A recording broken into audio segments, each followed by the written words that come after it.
You know what I hate more than anything in the world? When I come home, and then my girlfriend comes home from work.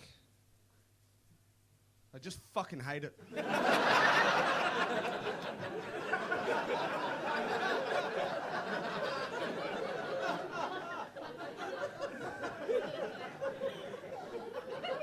Is there anyone here from Australia? I think you forgot to mention I was from Australia, if you haven't figured out already. Of course there's no one from Australia. They're all in London. I always have this chat with people who walk up to me and go, "Where are you from?" I go, "Australia." They go, "Whereabouts?" I go, "Melbourne." They go, my cousin's friend's sister lives in Perth." Cool. Cool. I know a guy called Vladimir that lives in Russia. It's about the same distance. Now, I left Australia 2 years ago, working as a train driver, driving around the countryside of Australia, just killing kangaroos. Then I moved to Sweden for 2 years to be a school teacher. And then now I work at Yates in Liverpool. So if I keep this progress going in life, in about 5 years' time, I'll be a child soldier in Uganda.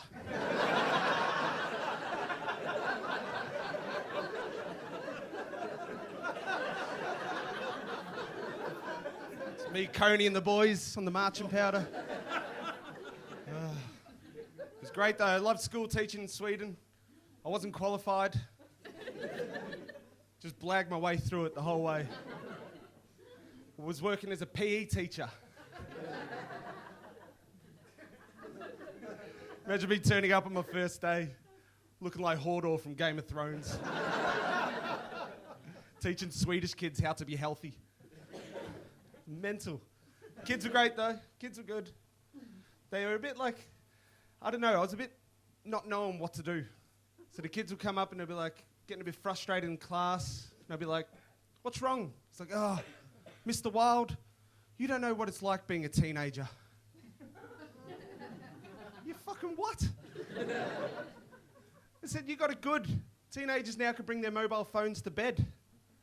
When I was a teenager, I had to stay up late and watch Sex and the City to get a 3-second glimpse of Kim Cattrall's nipple."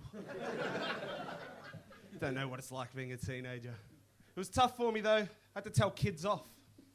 And when I was at school, I was a right little shit, so this is hard for me to do. So the kids were, playing up one day and they were throwing snowballs. I was like, "What are you doing?" I said, "You're not allowed to throw snowballs in the yard." He goes, "Bet you when you were a kid, you used to throw snowballs." No. From Australia. We used to throw rocks at police cars. It's about the same. It's the first time in my life, though, I had to deal with teenage girls. Even when I was a teenage boy, I didn't deal with teenage girls. I just couldn't get over how honest they were, especially like the Swedish kids. They're like teaching PE, doing the beep test. One of the girls stopped at level 1-3. I was like, "What are you doing? The fat kids are still running." She comes over and she's like, "Mr. Wild, I've just come on my period and it's coming down my leg." I was like, "This is well above my pay grade. Do you want me to call an ambulance?" What am I meant to do there? It's chaos. Kids had a little ski trip. They're all on the bus on the way back. They've got their music going, like ABBA or whatever they listen to. So sitting there, bus driver's getting angry because the light's flashing on the windscreen into his eyes. So I went to the back and I go, "Kids, do us a favour. Could you turn the lights off on your phones?" One of the kids goes, "Mr. Wild, haven't you ever had fun in your life?" I said, "Listen here, Sven.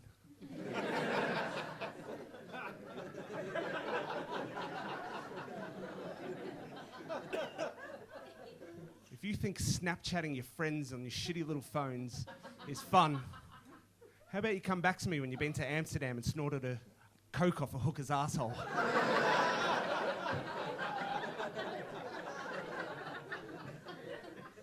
So yeah, work as a barman now.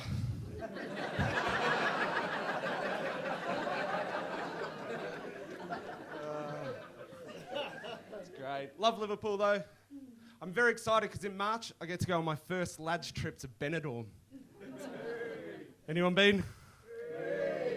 What am I expecting? All right. Yeah, I'm nervous though. Oh. Has anyone got a number? All right, Vic. I'm nervous because these are 15 lads, all from Croxteth.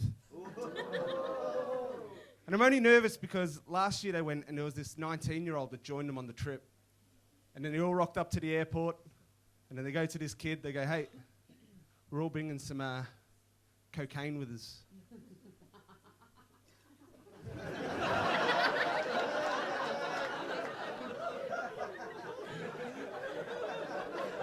Don't even need to say anything. So we're bringing cocaine. If you want some, you're going to have to like put some up your ass. We've all got some up our ass, so you're going to have to do it as well. So they gave him, you know, the Kinder Egg surprise? Gave him one of them, gave him a condom, and said, go to the toilet.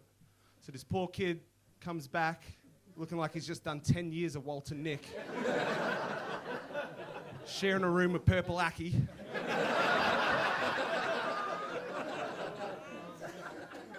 Had to do the 2-hour flight or however long it was, just not speaking to anyone. They get to the airport, gets in a taxi, nice bumpy taxi ride. They get to the actual hotel room, and then they're all like, good on you. You can have the first line. Goes to the toilet, pulls it out, opens his Kinder Surprise up. It was a helicopter.